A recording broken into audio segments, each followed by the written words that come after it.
بسم اللہ الرحمن الرحیم وعنہ قال قال رسول اللہ صلی اللہ علیہ وسلم کل عمل ابن آدم یضاعف الحسنة بعشر امثالها الى 700 ضعف قال اللہ تعالی الا الصوم فانه لي وانا اجزی به يدع شهوته وطعامه من اجلی للصائم فرحتان فرحة عند فطره وفرحة عند لقاء ربه الحدیث۔ حضرت ابو ہریرہ رضی اللہ تعالیٰ عنہ سے روایت ہے کہ رسول اللہ صلی اللہ علیہ وسلم نے فرمایا کہ انسان کا ہر عمل بڑھتا ہے 10 سے لے کر 700 تک۔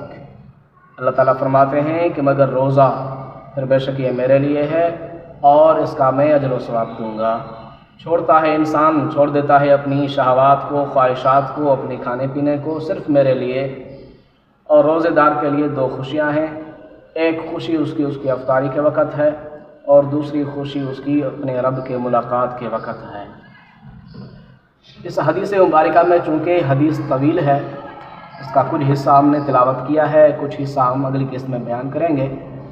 تو حدیث مبارکہ میں اللہ رب العزت کے رسول صلی اللہ علیہ وسلم نے فرمایا کہ انسان کا جو ہر عمل ہوتا ہے، ہر نیکی 10 سے لے کر 700 تک بڑھتی جاتی ہے، 700 تک ہر عمل جو بھی ہو۔ مگر جب روزے دار کی باری آتی ہے تو چونکہ اللہ تعالیٰ نے فرشتوں کو مقرر کر دیا ہوتا ہے، جو اجر و ثواب لکھتے ہیں، مقرر کرتے ہیں، وہ لکھتے جاتے ہیں، ہر نیکی اور ہر برائی لکھتے جاتے ہیں۔ تو اجر و ثواب جب ملائک لکھتے ہیں تو جب روزے دار کی باری آتی ہے تو اللہ تعالیٰ فرماتے ہیں کہ ملائکو ابھی تم چلے جاؤ، ابھی تم ہٹ جاؤ، کیونکہ الصوم لی وانا اجزی بہ، روزہ میرے لیے ہے اور اس کا بدلہ بھی میں خود عطا کروں گا، اس کا اجر و ثواب میں خود عطا کروں گا۔ تو ہر عبادت کا اجر و ثواب ملائک لکھتے ہیں اور روزے کا اجر و ثواب اللہ رب العزت خود دیتے ہیں۔ اللہ تعالیٰ فرما دیتے ہیں کہ اس نے کھانا پینا میرے لیے چھوڑا، اس نے خواہشات میرے لیے چھوڑی، اس نے ہر لغویات میرے لیے چھوڑی ہیں، لہٰذا اس کا صلہ، اس کا بدلہ میں اللہ رب العزت خود ہی اسے عطا کروں گا۔ تو علماء محدثین نے فرمایا کہ الصوم لی وانا اجزی بہ کیوں کہا گیا؟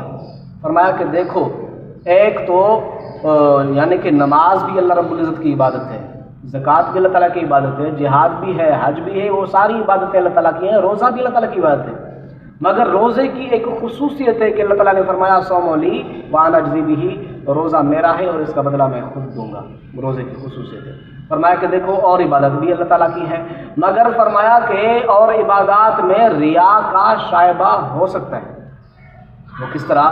نماز اگر دیکھو گے تو نماز میں جو ہے نا ایک خاص صورت معین ہوتی ہے، یا تو قیام ہوگا یا رکوع ہوگا یا سجدہ ہوگا۔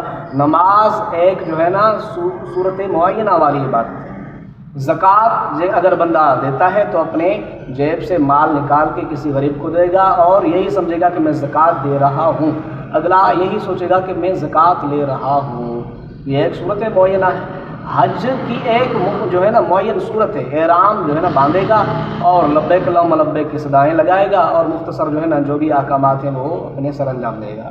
تو روزہ ایسی عبادت ہے جس کی کوئی صورت مقرر نہیں۔ ابھی ہم جو بھی سن رہے ہیں، جو بھی بیٹھے ہیں، تو لہٰذا ہمیں کیا پتہ کہ کس کو روزہ ہے، کس کو روزہ نہیں۔ یہ اللہ تعالیٰ اور بندے کے مابین ایک خاص عبادت ہے جو ریا سے پاک ہے، جو جب تک بندہ اظہار خود نہ کرے اللہ تعالیٰ کے سامنے، یعنی کہ بندوں کے سامنے، تو کسی کو پتہ نہیں چلتا۔ یہ اللہ تعالیٰ کے اور بندے کے مابین عبادت ہے، اس لیے اللہ تعالیٰ نے فرمایا الصوم لی وانا اجزی بہ، روزہ میرا ہے، اس کا بدلہ بھی فرمایا میں خود عطا کروں گا۔ اور دوسری وجہ علماء محدثین نے یہ بیان فرمائی کہ روزہ اللہ تعالیٰ کی صفات کا مظہر ہے۔ جس طرح اللہ تعالیٰ کھانے پینے سے پاک ہے، نفسانی خواہشات سے پاک ہے، چونکہ انسان جب روزہ رکھتا ہے مسلمان تو اللہ تعالیٰ سے وعدہ کرتا ہے کہ اللہ تعالیٰ جسی طرح آپ کھانے پینے سے پاک ہیں اور جو ہے نا نفسانی خواہشات سے پاک ہیں اور ہر لغویات سے پاک ہیں، آج میں بھی آپ کی صفات اپنے اندر پیدا کرتا ہوں۔